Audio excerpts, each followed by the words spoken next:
अस्सलाम वालेकुम। कैसे हैं आप सब? उम्मीद करती हूँ कि आप सब ठीक होंगे, जहाँ भी होंगे खुश व आबाद होंगे। तो जी काफ़ी दिनों के बाद मैं फिर हाज़िर हूँ, क्योंकि अभी शिफ्टिंग में हम लोग लग गए थे, फिर ईद आ गई थी, तो मुझे वॉइस ओवर का भी टाइम नहीं मिला था। तो बस बिज़ी रहे थे। तो ये तब की क्लिप्स है जब हम लोग ना शिफ्ट हो रहे थे। तो ये देखें ना, मैं आपको दिखाती हूँ कि कितनी मेहनत होती है घर शिफ्ट करने में, कितना सामान होता है। जब हम निकालते हैं पता ही नहीं चलता। वैसे तो हम कहते हैं कि कुछ भी नहीं है, घर में दिखता ही नहीं है, लेकिन जब हम सामान निकालते हैं ना, यूँ लगता है कि बस हमने ना कोई स्टोर ही खोल लिया हो कोई बड़ा सा मार्ट खुल जाता है घर में। हर चीज़ पड़ी हुई होती है घर में, दिख रही होती है कि अब मैं ना ये सोच रही थी कि कैसे समेटा जाएगा ये सब कुछ। लेकिन खैर आहिस्ता आहिस्ता ना मैंने सारे काम किए थे। मतलब पहले मैंने ना ले लिए थे कार्टन में जितनी भी चीज़ें थी उनमें डालती गई थी और लिखती गई थी कि ये सामान कहाँ का है, क्या चीज़ें हैं इसके अंदर, ताकि जब हम लोग ना वहाँ पे सेट करें सामान तो पता चल जाए कि कौन कौन सा सामान कहाँ का है, तो वो ईज़िली उसी रूम में रख के बंदा उन्हें ना वापस से रीअरेंज कर ले। अच्छा जो है ना, मैंने आप लोगों को जो हम लोगों ने नया घर चूज़ कर लिया है वो मैंने आप लोगों को अभी तक नहीं दिखाया, तो वो मैं आपको इंशाल्लाह ताला नेक्स्ट वीडियो में दिखाऊंगी, क्योंकि फिर वहाँ पे आना जाना सामान सेट करना तो बिल्कुल पता नहीं चला। ये देखें, ये मेरी बेटी की ना ईदी थी, तो उसने जो जमा करके रखी हुई थी, तो उसने लिखा हुआ था यहाँ पे कि इतने रुपीज़ हैं मेरी, वो अपने ना इनको ना एनवलप में डाल के जमा कर रही थी। अच्छा ये इतनी मासूम है ना मेरी बेटी भी बेचारी के, बस मत ही पूछें। एक दफ़ा क्या हुआ कि इसने ना इतने सारे पैसे जमा किए थे और फिर इसकी एक दोस्त आई, इसके साथ बैठी, बातें करती रही, उसे अपनी चीज़ें दिखाती रही, और तकरीबन इसके ना 15-20 हज़ार हो गए थे जो इसने अपनी ईदियाँ और जो इधर उधर से मतलब पैसे मिलते हैं, इसके बाबा भी देते थे, तो सब जमा कर रही थी। तो इसकी दोस्त उसके साथ बैठी और इसने चीज़ें जैसे ही उसे दिखाई ना, तो इसको पता ही नहीं चला वो किस तरह से ना वो पैसे चुरा के चली गई।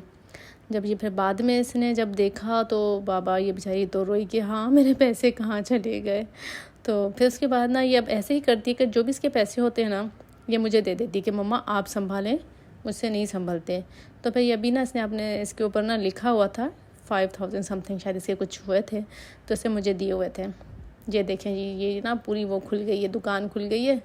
यहाँ पे हर तरह के बर्तन जो है ना वो मिल सकते हैं आपको। मत पूछें कितनी मुश्किल होती है इन सब को पैक करने में, दोबारा से फिर रीसेट करने में, वर्ड डिफ़िकल्ट। इसके अलावा जी देखें, ये सारे पर्दे वर्दे जितने भी थे हम लोगों ने उतार दिए थे और ना पर्दे निकाल दिए थे। बाकी जो सामान था, बुक्स, स्टेशनरी वगैरह, बच्चियों का सामान, तमाम चीज़ें ना वो सब निकाल के हमने रखा था, ताकि ना आहिस्ता आहिस्ता जो है ना पैकिंग करते जाएं, ताकि काम के साथ साथ जो है ना हमारा टेंशन था ना वो रिलीफ़ होता रहे। क्योंकि ये भी एक बड़ा मसला हो जाता है ना कि जब आप इतना सब कुछ बिखरा हुआ घर देखते हैं तो टेंशन होने लगती है कि ये कैसे सिमटेगा, क्या होगा।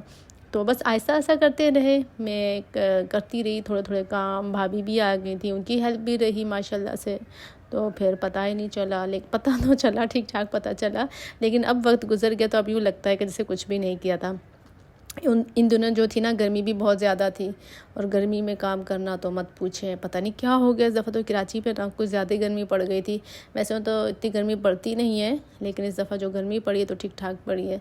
तो खैर अल्लाह का शुक्र है, फाइनली हम लोगों ने ना काम करते करते जो है ना इतना सारा जो सामान था ना वो कार्टन में पैक करना शुरू कर दिया था।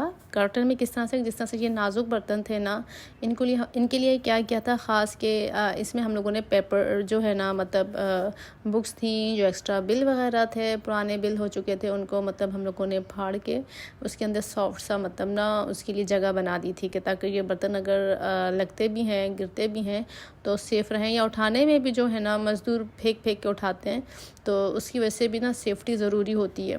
तो इनको एक एक बर्तन को ना काफ़ी सेव करके हम लोगों ने इनको अच्छे से रैप किया था हम लोगों ने, दैन फिर जाके हम लोगों ने पैक किया था। खैर यहाँ पे मैं बना रही थी बिरयानी, काम के साथ साथ ज़ाहिर है खाना भी है, तो यहाँ पे खाने की तैयारी हो रही थी। खाने में वही बिरयानी बना रही थी मैं, जो बहुत ही क्विक और बहुत ही मज़े की बिरयानी है, क्योंकि इतना वो था नहीं कि टाइम भी नहीं था। और मैंने कहा कि ये जो बिरयानी है ना आप लोगों को बताती हूँ कि बहुत ही मज़े की बनती है, और आप भी इसी तरह से ज़रूर ट्राई कीजिएगा। इसके लिए करना क्या है कि सबसे पहले ना हम लोगों ने प्याज जो है ना ये हम लोगों ने ब्राउन कर लेने।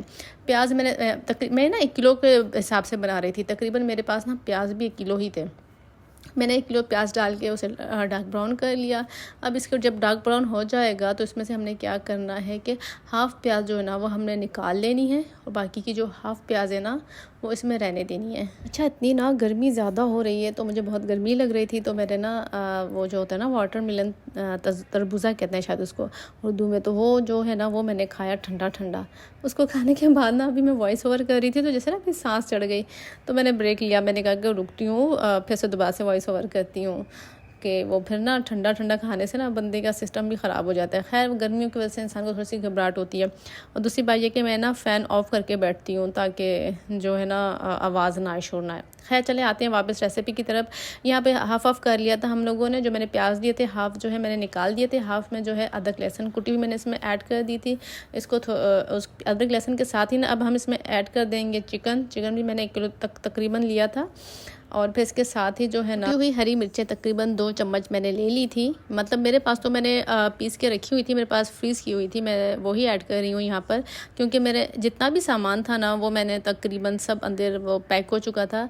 कुछ 2-4 जो मैंने बर्तन रखे थे ना वो सब स्टील के ही बर्तन रखे थे, क्योंकि आपको पता है कि वो शिफ्टिंग में टूट जाती हैं चीज़ें। तो जो जितना भी मेरा दूसरा सामान था सब मैंने पैक कर दिया था। इसके साथ ही जो मेरा सिल बट्टा था ना वो भी मैंने पैक कर दिया था। तो अब जो था मैंने अदरक लहसुन जो था ना वो उसमें प्लेट में रख के उसी पे पीसा था, तभी वो मैं जब डाल रही थी तो थाली में पिसा हुआ पड़ा हुआ था। तो ये एक्चुअली हम लोगों ने ना वो उसको प्लेट में ही पीसा था इसीलिए। खैर, तो ये दूसरी साइड पे ना मैं जा रही कि अपना फ्रिज खाली कर रही थी, तो जितनी चीज़ें थी ना वो मैं निकाल के यूज़ भी कर रही थी ताकि ये जाने से पहले जो चीज़ें हैं ख़त्म हो जाएं। तो इसलिए अभी बना रही थी मैं यहाँ पर बनाना शेक। ये मैंने जो बनाना है ये मैंने फ्रीज़ कर लिए थे। तो ये फ्रीज़ किए हुए बनाना ना काम आ जाते हैं, जब भी बच्चों का दिल चाहे या गर्मी लगे तो बस खुद ही ये जो है सेव किए हुए बनाना ये इसमें डाल के और आप ना शेक बना लें ठंडे ठंडे, बहुत ही मज़े के लगते हैं। और ये होता है कि आपको जो बनाना है ना वो भी सेफ़ रहते हैं, और जब भी दिल चाहता है तो आपको ये ना शेक भी मिल जाता है। तो गर्मियों में तो ना आप भी ये कोशिश किया करें कि पानी ज़्यादा से ज़्यादा पिएँ और शेक्स ज़्यादा से ज़्यादा पिएँ, और नींबू पानी स्पेशली, ये चीज़ें ना जो बहुत काम आती हैं और आपको काम में एनर्जी भी देती हैं और गर्मी का तोड़ भी हैं। चलें जी, फिर आ जाती है रेसिपी की तरफ। अब जो है मैंने हरी मिर्चों को थोड़ा सा लहसुन और हरी मिर्चों को जब फ्राई किया तो फिर साथ ही मैंने जो थे ना आलू भी डाल दिए थे। वो क्लिप मुझसे मिस हो गई क्योंकि आपको पता है सारे काम एक साथ चल रहे थे। तो बस आलू के साथ थोड़ा सा आलू और हरी मिर्चें और ये जो गोश्त है थोड़ा सा भूनने के बाद हमने ना टमाटर ऐड कर देने हैं। टमाटर जो थे वो भी मैंने हाफ़ रख लिए, मतलब 1 टमाटर जितना मैंने छोड़ दिया था, बाकी तमाम टमाटर जो थे ना तकरीबन मेरे पास 1 किलो थे, तो मैंने तमाम टमाटर डाल दिए थे। बाकी 1 टमाटर अलग से निकाल लिया था, ताकि वो जो 1 टमाटर है ना वो मैं जब इसकी तय लगाऊंगी ना दम पे तो वो उसमें मैं ना लगा देती हूँ, तो बहुत ही मज़े का और जूसी सा फ्लेवर आता है उस टमाटर का। तो इसीलिए ना मैं 1 आध टमाटर ज़रूर रखती हूँ। खैर, तो यहाँ पे मैं इसमें ना शामिल कर रही थी बिरयानी मसाला। तो आपने ना 1 पैकेट बिरयानी मसाले का जो है ना शान का वो मैं ऐड करती हूँ, उससे ना काफ़ी टेस्ट अच्छा होता है। तो ना आप भी ये एक साशे लेके इसी के में अंदर ना ऐड कर दें। मुझे तो बेहद पसंद है इसका फ्लेवर, और ये ना क्विक भी बन जाती है, मज़े की भी लगती है। तो बस मैं 1 पैकेट 1 किलो के हिसाब से ना वो डाल देती हूँ उसके अंदर। तो आप भी बस 1 किलो के हिसाब से ये डाल दें ताकि ज़्यादा कोई मतलब सर का दर्द नहीं होता और कोई ज़्यादा मसालों की ज़रूरत नहीं होती। ज़्यादा चीज़ें तो पैक थी मेरी, तो खैर, तो इसको बना के आपने ना हल्की आंच पे ना दम पे लगा देना, ताकि ये जो मांदा टमाटर जो है ना वो भी गल जाए और ये सारा मसाला इसमें रच बस जाए। दूसरी साइड पे जी हम क्या करेंगे कि चावल बॉयल होने के लिए रख देंगे। तो यहाँ पे मैंने पानी रख दिया था, उसमें नमक 2 चम्मच ऐड कर दिए थे, और जो चावल मेरे थे ना वो काफ़ी देर से भीगे हुए थे। अच्छा, पानी में मैंने शामिल कर दिया था 1 चम्मच ऑयल, और साथ में था पुदीना, थोड़ा सा जो था वो उसकी पत्तियाँ डली हुई थी, और उसके साथ ही अगर आपके पास 1 लेमन है तो वो आप निचोड़ दें इसके अंदर, ताकि ये जो है ना चावल अलग से खिला खिला बनता है। तो खैर, ये मैंने सब डालने के बाद अब मैं इसमें चावल फाइनली ऐड कर रही थी, ताकि ये जो चावल है ना ये बॉयल हो जाए, और चावल को ना हमने 1 कनी छोड़ देना है, जब 1 कनी जितना रह जाए। तो दूसरी साइड पे जो हमारा कौरमा था बिरयानी का वो तकरीबन डन हो चुका था। तो ये देखें, ये चावल बॉयल हो चुके थे। तो ये जी अब हम तय लगाने की तैयारी कर रहे थे। तो इसमें से क्या करना है कि हमने ना जो चावल है ना उसको ना 2 पार्टीशन में ले लेना है, यानी कि हाफ हाफ कर लेना है। अच्छा, काम में और हर तरह के मतलब खाने बनाने में ना भाभी बेचारी मेरी बहुत हेल्प करवा रही थी। तो खैर यहाँ पे हम लोगों ने ना से पार्टीशन कर लिया था दोनों को, चावलों को। फिर इसके बाद जो हमने कौरमा बनाया था वो कौरमा जो है ना इसके ऊपर हम लोग ना मतलब एक तेल लगा देंगे कौरमे की। फिर उसके साथ जो हम लोगों ने चीज़ें रखी हुई थी, मतलब कि वो फ्राई अनियन जो थे वो डाल देने हैं। उसके साथ वो मेरे पास था मतलब हरा धनिया पुदीना वगैरह वो डाल देना था, लेमन थी, हरी मिर्चें थी, वो सब डाल देनी है ऊपर से। क्योंकि कुछ क्लिप्स ना मुझसे मिस हो गए थे, मतलब कर नहीं सकी थी मैं रिकॉर्ड, क्योंकि काम भी कर रही थी, फिर बस सब लोग भी आ रहे थे, तो वो जल्दी जल्दी में कुछ तो मतलब हो गए मुझसे रिकॉर्ड, कुछ रह गए थे। तो वो मैं आपको बता रही हूँ कि क्या क्या चीज़ें मैंने डाली थी। फिर जो टमाटर के स्लाइसेस हैं वो भी ऊपर से डाल देने, लेमन के स्लाइसेस जो हैं वो भी काट के ऊपर डाल देने हैं। और इस तरह से ये चीज़ दम पे मैंने लगा दी थी बिरयानी। और ये देखें इसका फाइनल लुक, बहुत ही मज़े की और डिलीशियस और जूसी किस्म की बिरयानी थी ये। बिलीव मी बहुत मज़े की बनी थी। आप एक दफ़ा यूँ ट्राई कीजिएगा तो आपको यकीनन बहुत मज़ा आएगा, और आप सब मुश्किल तरीके छोड़कर ना ये आसान तरीका अपनाएंगे बिरयानी बनाने का। तो खैर हम लोगों ने यहाँ पे अपनी बिरयानी कर ली थी डन। और फिर काम के साथ साथ ये हो रहा था कि जितने भी हमारे अड़ोस पड़ोस की थी ना मेरी दोस्तें थी, सब बहुत अच्छी दोस्तें हैं, मैं अभी भी स्टिल उनको याद करती हूँ। और वो भी मेरे लिए बहुत उदास हो रही थी, बहुत दुखी हो रही थी, बार बार आ रही थी और हेल्प भी करवा रही थी, बहुत अच्छी हैं, मुझे उनकी याद आती रहेगी। और मैंने उनको सोचा था कि अभी अपने न्यू घर पे भी उनको इनवाइट करूँगी। तो इंशाल्लाह अभी मैं सेट हो गई हूँ, तो मैंने कॉल की थी आज भी उन्हें आने के लिए। तो फिर इंशाल्लाह मिलते रहेंगे हम भी इंशाल्लाह ताला। दुआ में आप याद रखिएगा। आई होप कि आपको मेरा ये जो व्लॉग है पसंद आया होगा, और कोशिश करूँगी कि अगले व्लॉग जल्दी से बनाऊँ। तो तब तक के लिए अल्लाह हाफिज़।